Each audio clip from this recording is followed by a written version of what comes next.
Well, this is the second of that terrible trio of loathsome laments. The ghoul lunatics, spooking. This is your revolting relater of rabid romances, your vault keeper, ready to reveal a regurgitating rubbish yarn. I call this morose mess of a memoir Indisposed. Henry grinned down into the bloody kitchen sink and listened with rapture and relief at the brand new garbage disposal unit stopped grinding and sucking and chattering and began to hum smoothly. It had done its job well. Henry sighed with satisfaction, stooped, opened the cabinet doors below the sink, and switched the unit off. The silence of the house closed in around him. He turned and knelt and began sponging up the pool of scarlet on the kitchen floor. Goodbye, Rita, and good riddance. Henry worked swiftly and meticulously, wringing out the blood into the sink, then lathering the linoleum till it gleamed clean. Gotta hurry, the boys will be here any minute. He scoured the sink carefully, rinsed out the sponge, and dried his clean, wet hands on a new kitchen towel. Everything had been taken care of. There was no trace, no sign, nothing to attest to the hideous deed he'd just committed. Henry shot a quick glance at the clock. Took me longer than I expected it would. I'd better get dressed. It's almost time. His glance fell upon the cleaver and the hacksaw on the razor-sharp kitchen knife lying on the formica sideboard, wiped clean of their participation in this foul accomplishment. Ought to put those things away. He inserted the knife in its wall rack, hung the cleaver on its hook below, and slid the hacksaw into the tool drawer. Rita never liked my tool drawer. It was always a mess, she used to say. Well, she won't complain about that anymore. The kitchen sparkled. Henry took one last look around, satisfied that everything was perfect, and switched off the light. He moved down the hall to the bedroom, stepped out of his red-spotted overalls, removed his crimson-smeared shirt, and stuffed them into the bathroom laundry hamper. I'll wash these things out tonight when the gang is gone. He dressed quickly. Slacks, sports shirt, the way he always liked to dress, the way Rita never let him. Down the hall, the front doorbell chimed softly. Oh, they're here already.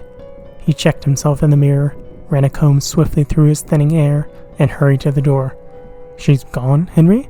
She's gone. Lucky devil. Well, the cat's away, eh, Henry? They moved into the living room, laughing, joking, congratulating Henry upon his good fortune. Boy, I wish my wife would go to Florida for a few weeks, Henry. Guess you won't be home much these nights, eh, boy? Well, Wolf, this is your chance to howl. Henry laughed good-naturedly, opening the bar console, lifting out the glasses, the whiskey, and the soda. Open 'em up, boys. I'll get the ice. Attaboy, Henry. Hope you got a good supply of chlorophyll, Henry. My old lady smells my breath.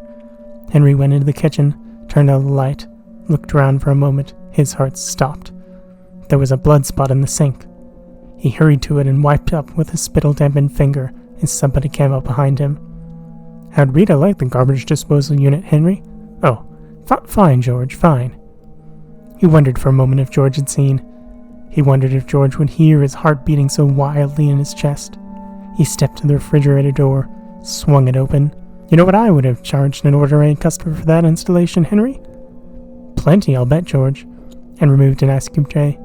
3 times as much, Henry. Maybe 4. You've got a real bargain. Thanks, George. It's good to have a plumber as a friend. George followed Henry out of the kitchen, glancing back wistfully. Did a good job, too. You don't appreciate the work that goes into one of those installations, hooking it up with the waste pipe. I appreciate it, George. Come on, let's have a drink. The whiskey and ice and soda seemed to bring warmth into the living room. Henry sat back smilingly, listening to the idle chatter, the latest joke, the laughter. Henry was content. Ha, that's a good one, Bill. Say, did you guys hear the one about the guy with the nagging wife? The guy with the nagging wife. That was Henry, all right. Not anymore, though. Rita wouldn't nag him anymore. Rita was dead. Henry thought about Rita, thought about the way it used to be. Well, this guy had a real shrew for a wife, always nagging him. Melvin, do this, Melvin, do that. He means Henry do this, Henry do that. Yes, that's the way it used to be. Just like the joke Phil was telling. Rita had been a shrew. She'd nagged and nagged Henry over the years. Unmercifully, Henry remembered. Look at that rug, all tracked up. How many times have I told you to wipe your feet before you come inside? I'm sorry, Rita. He remembered how she'd make him account to her for everything. You took $5 for an allowance this week? What happened to it? Go ahead, tell me. What did you spend $5 on? Please, Rita, I didn't gamble it away. I didn't drink it. I spent it on car fare and lunches. Oh, get a pencil. I'll give you every item. He remembered how she'd make him miss those rare nights out with the boys. Bowling? Oh no, not tonight. I'm cooped up in this house all day long. The least you can do is stay home with me in the evening. But, Rita, I don't ask that often. He remembered how she'd nag. What do you mean you're tired? So am I. Do you think I play games while you're at the office? You'll wash the dishes, I'll wipe. Yes, Rita, and nag. Well, if you'd make more money, we could afford a clothes dryer. No, go hang these up on the line. Yes, Rita, and nag. Miss Green down the block has a garbage disposal unit. Her husband had consideration. So, until you can buy me one, you can't take out the garbage. Here. And the can's full under the sink. Yes, Rita. What was it that first gave Henry the idea? He tried to remember. Was it that radio program he'd been listening to when Rita made it turn it off? Without a body, it's awfully difficult to break a case, Chief. But Jenkins made one mistake. Mine took a long time. We found what was left of her. For God's sake, turn that ghoulish thing off, Henry. Yes, Rita. Or was it Rita's nagging? Now Miss Eller has a garbage disposal unit. She says it's wonderful. She says it grams up bones even. She says, yes, Rita. Henry wasn't quite sure. Anyway, it came to him one night, just like that. The perfect way to get rid of Rita. No body, no trace. Well, Henry, long time no see. How come you ain't been bowling with us? No, Rita doesn't let me, George. Listen, I want information. So I'd gone to George. George was a friend. George was a plumber, and he'd asked him, George, how much would a garbage disposal unit cost? I could find out, Henry. Why? Thinking of giving the wife a present? Yes, George, I'm thinking of surprising her.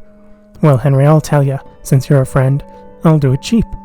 They seem to be getting popular, and I need the experience of installing one. Never had a chance before. So I'll charge you for materials only. Labor's free. Whatever it costs me, it costs you. We'll both be doing each other a favor. Fair enough? Fair enough, George. Thanks. Thanks a lot. Then he'd announced to his wife, I think you ought to go to Florida for a few weeks, Rita. You haven't been looking well. I've got a bonus coming in. What's on your mind, Henry? You're trying to get rid of me. Get rid of you, Rita? Why, I'd be lost without you.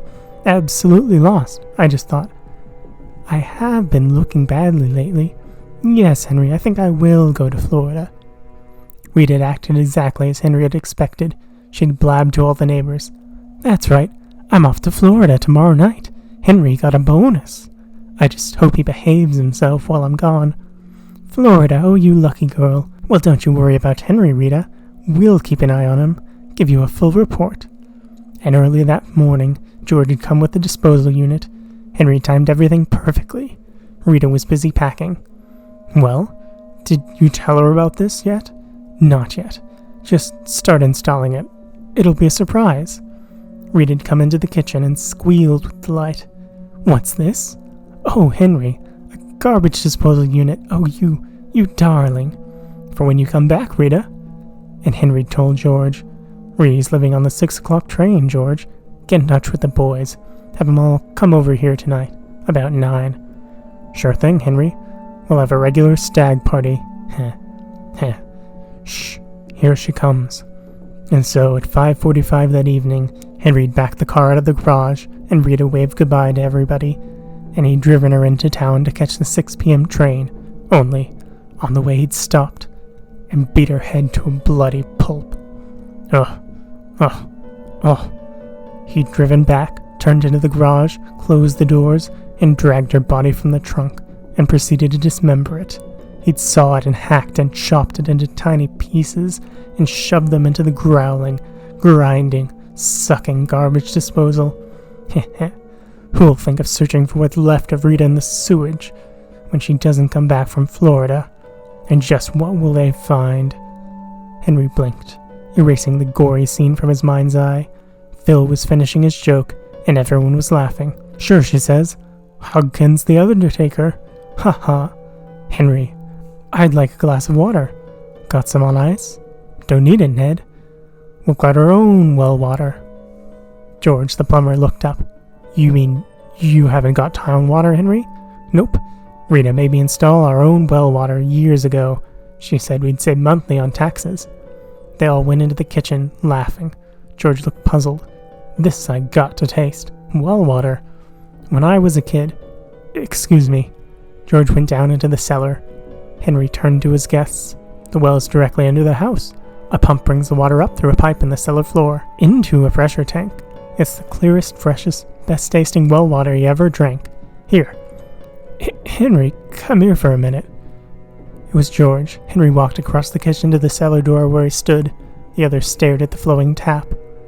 Henry, I feel terrible. I didn't know about the well. I thought the well water intake was the waste pipe. I attached the garbage disposal unit to it. You haven't used it yet, have you? What? Henry spun around. The others, Phil and Bill and Ned, were staring at the crimson liquid and ground-up red fresh slime that oozed in a continuous, sickening stream from the kitchen faucet. Yes, George, I used it. Good Lord. Oh.